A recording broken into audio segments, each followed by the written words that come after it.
tortilla chips, the loudest taste on earth. Hello? Honey, I'm having the baby. You can't have it now. Can you come home? No. I'm in the middle of nowhere. Once took weeks for news to reach its destination. Today, neither time nor distance can keep us from sharing our lives. Breathe, honey. Hey, you get another contraction? The music is counting. 5, 6, 7. Philips introduces ISIS, the cellular phone that can let you talk up to 6 long hours. I love you, honey. Honey? ISIS from Philips. This allergy season, catch some air like never before, because now there's Allegra. Allegra's the prescription antihistamine for people 12 and over that gives you non-drowsy relief so you can experience more. Discover the amazing freedom of Allegra. In studies, side effects were similar to a sugar pill and included drowsiness, cold or flu, nausea, and menstrual pain. To learn more, ask your doctor or call now. Allegra.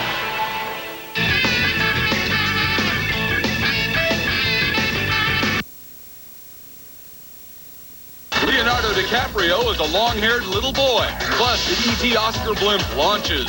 For best coverage of the Academy Awards, the winner is Entertainment Tonight. Monday at 7 on KYW 3.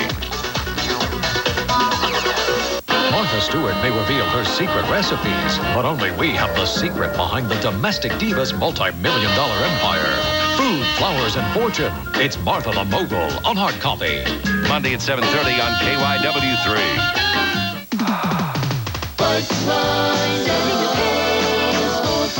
This weekend, Bikeline blasts into spring with 3 days of savings on every bicycle and accessory in stock. Save on the hottest new Trek mountain bikes, including the Trek 800 Sport. Even save on the high-performance Trek Wi-Fi full suspension mountain bike. Save big on all Trek cycling accessories, clothing, helmets, car racks, and more. So stop by any of Bikeline's 37 tri-state locations this weekend for the biggest savings on bicycles and accessories of the year. See you this weekend. Hi! We're here for dinner. We're cooking, relax. We brought potatoes. Oh, great. Theater professionals coming through. Just gonna cut them up. Nice, thin slices. We're gonna put these in the microwave. 6 to 10 minutes. Now, the favorite part. What goes with the potatoes? What goes with the potatoes? We've got asparagus. We've got a little barbecue. Look at this. Teriyaki sauce. Hey! And you just put it all together. Hot dinner coming through. It all starts with potatoes. We gotta go. Oh. Can I? Off to Sheboygan. It was the perfect setup You talk the lingo. What's your pitch? You're looking right at it. for the perfect scam. You're working some angle, and don't tell me you're not, because I wrote the book. But who's conning whom? I'm in control. You'd like that, wouldn't you? Now you're trying to rope me. It's the perfect time. I'll have you killed. John Cusack, Annette Bening, Angelica Houston, What a team we'll make. the Grifters.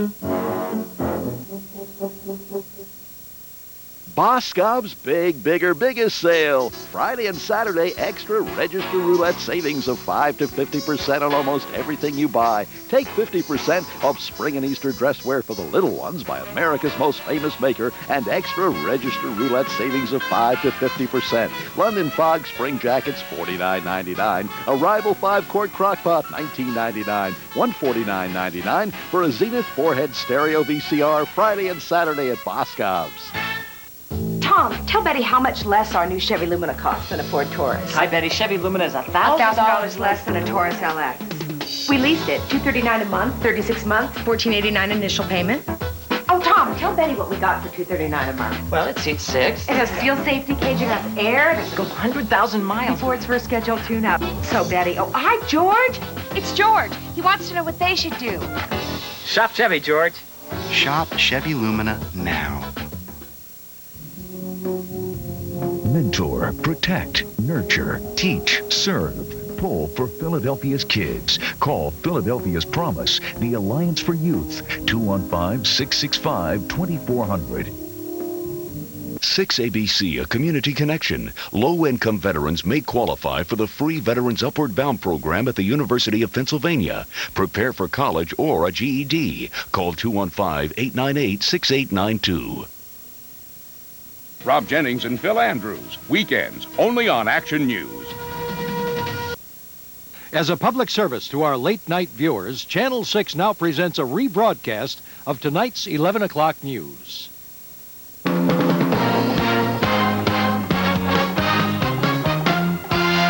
Action News, Delaware Valley's leading news program, with Gary Papa, Dave Roberts, and Jim Gardner. The temperature is rising in the Septified even as the buses continue to roll, but there is no guarantee that there will be service throughout the weekend. It is Friday night, and the big story on Action News tonight is the continuing stalemate between Local 234 and SEPTA. Both sides seem to be digging in even more. Let's go live to the scene of the so-called bargaining, the Franklin Plaza Hotel, and Action News reporter Dan Cuellar. Dan? Jim, the negotiations appear to be back on track after union leaders stormed off yesterday. The negotiators are done for the night, but more meetings are set for tomorrow. And the word now is that the Transit Workers Union will be operating buses, trains, and trolleys tomorrow, but there's no guarantee for Sunday.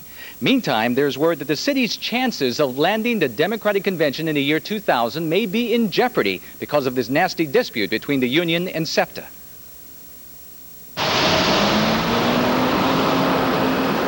The buses and trains were in service tonight as union and SEPTA negotiators ironed out pension and wage plans that both sides can live with. But even as that took place, there was word that union strike captains will meet tomorrow to prepare for the event of a strike.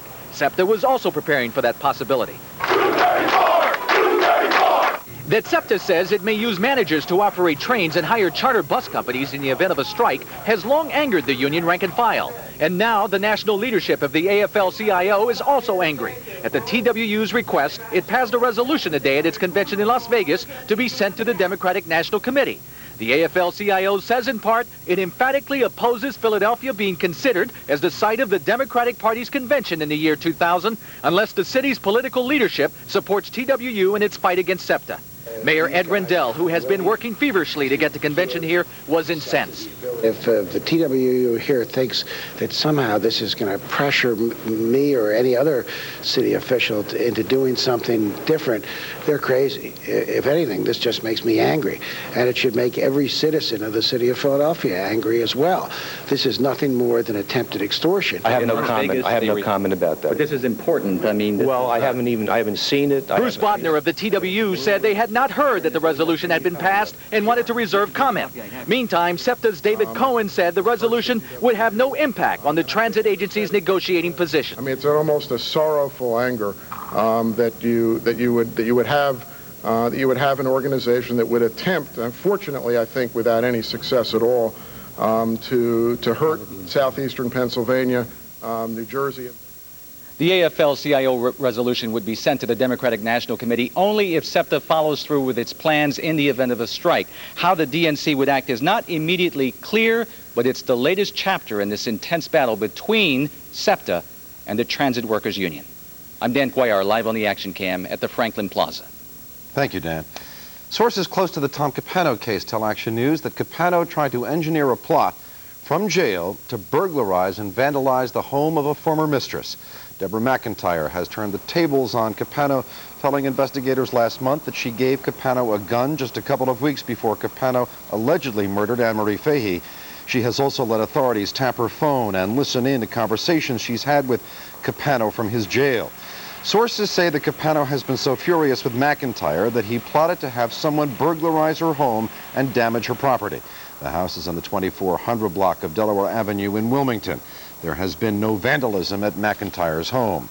In Tennecan Township, Delaware County, lawmen want to know who murdered a young woman and left her body along a roadway near Philadelphia International Airport. Well, tonight, investigators were back at the scene, literally pounding the pavement. Was anybody in your car on this road last night? All right. Investigators were back at the scene where a woman was found murdered the night before. The discovery made in a muddied, overgrown stretch of land that lies alongside Hog Island Road near Philadelphia's airport. A road traveled mostly by UPS drivers on their way back and forth from headquarters. I seen a couple cars parked there last night, and when I was leaving to go home, I seen a car on the opposite side of the tracks heading the other way. Did you think it would be something having to do with murder, though? No, not at all. The woman was found in a sleeping bag, and preliminary indications are she had not been dead for a long time before her body was discovered by a motorist traveling here along Hog Island Road. It's isolated. And, nobody goes back here. Nobody comes back here except the people that work around here. And a lot of people do fishing and stuff back here. But police have kept most of what they know about the victim to themselves, at this point saying only that she is about 25 years old and not from the immediate Philadelphia area. The traffic stop is seen as just another way to piece together the woman's fatal journey. It's a routine thing we do for all major cases, and it's been successful in the past. See any flames or fire or smoke or anything last night? Between 6 and 8:30 Thursday night appears to be the crucial time frame.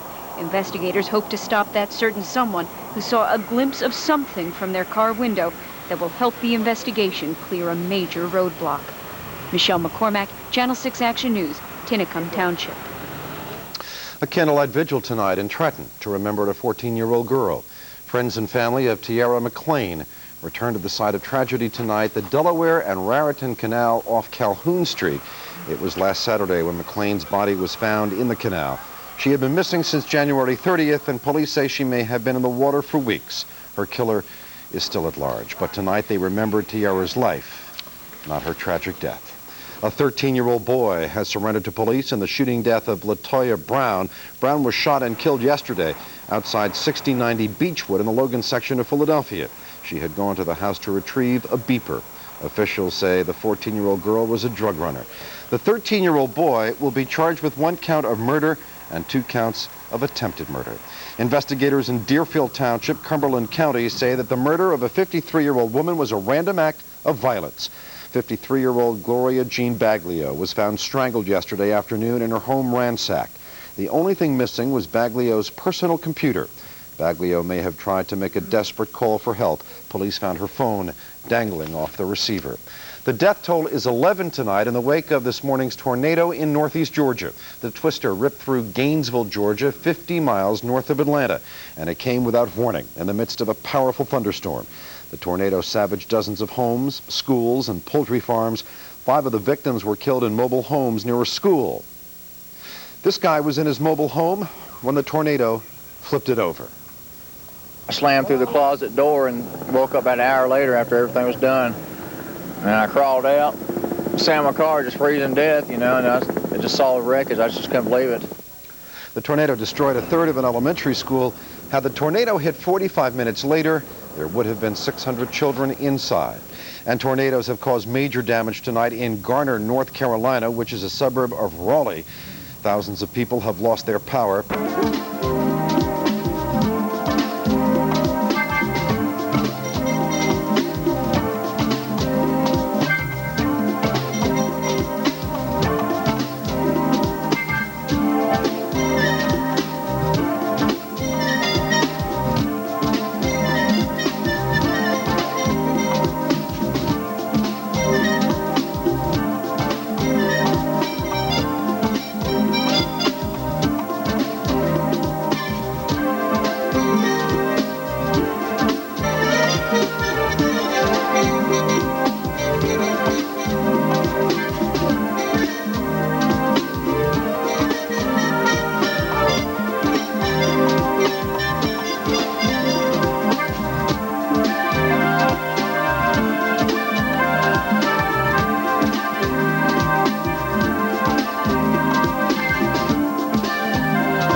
Good morning. Welcome to Weather Center PM. We have severe weather that's been occurring through the southeast for much of Friday and Friday evening. Now, In the Northeast, it's been a different story. It's been snow and sleet. We'll be taking a look at that also.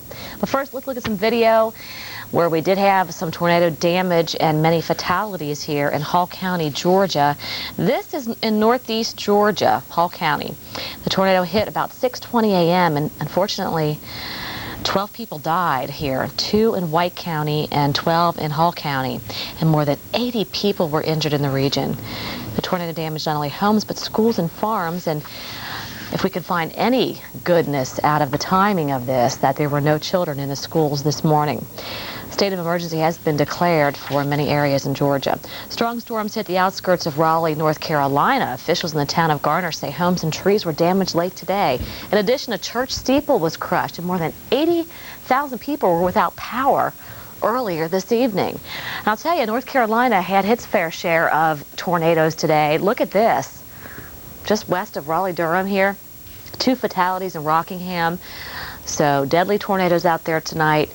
But it looks like that severe threat finally is winding down. Most of the storms along the Outer Banks right now, and the severe threat is pretty much out of there. Just maybe some hail and damaging winds with this, and definitely the tornado threat is pretty much diminished here.